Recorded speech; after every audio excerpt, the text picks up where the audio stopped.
Welcome to our tutorial about debugging.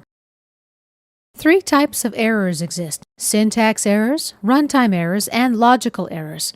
Syntax errors are often just spelling mistakes, as you've seen me do many times. For example, I misspelled the keyword dim here. When I mouse over, I see the syntax error prompt. Int A also has a blue squiggly line under it. When I mouse over it, I see that it's not declared. If we leave the program as is at this point and try to compile it, Visual Studio won't be able to process. It'll give us a warning message. Let's click No. Now we see the error list window showing a description and location of our two errors. To fix syntax errors, basically you just need to correct your spelling for the most part. See how the blue line disappears and now the code looks fine. Now let's talk about runtime errors. These types of errors happen during runtime and they cause the program to stop unexpectedly. For example, here I've got variables A and B declared as integers, but here the default values are strings. If at this point I click the test button, I'll end up with a runtime error. Here's my error message: conversion from string A to type integer is not valid.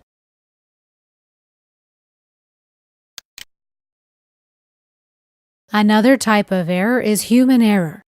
This type of error causes a program to produce unexpected results. Let's take a look at my example. We've got a pretty simple program. The integer in the left text box is compared to the integer in the right text box. If this comparison tests true, we should receive a yes value.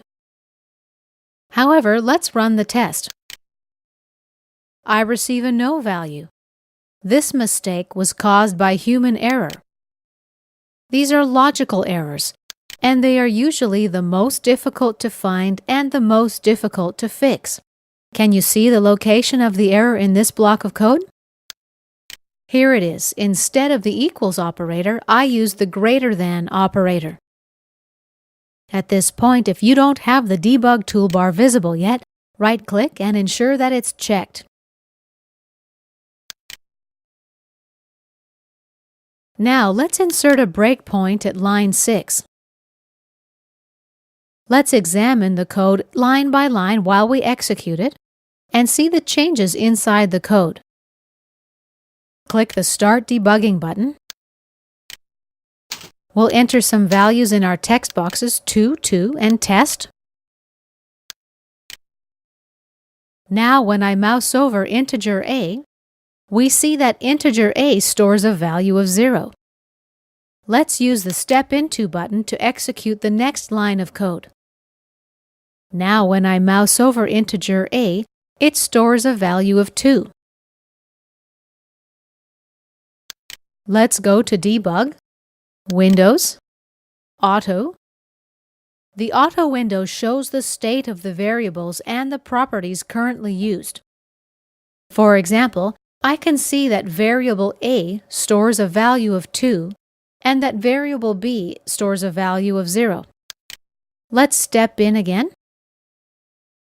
Now we can see when we mouse over that integer A stores a value of 2 and integer B stores a value of 2.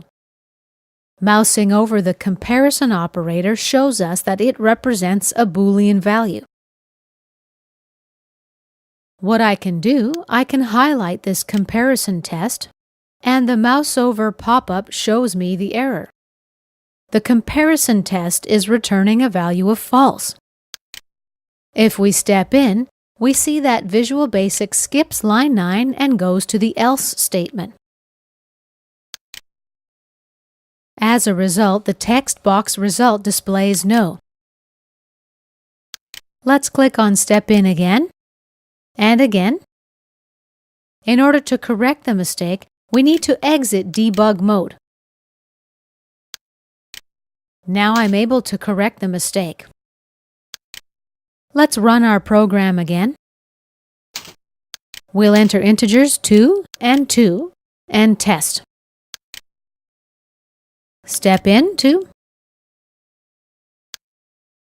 Now if I highlight the comparison test again, the comparison test returns a value of true. And this concludes our debugging tutorial.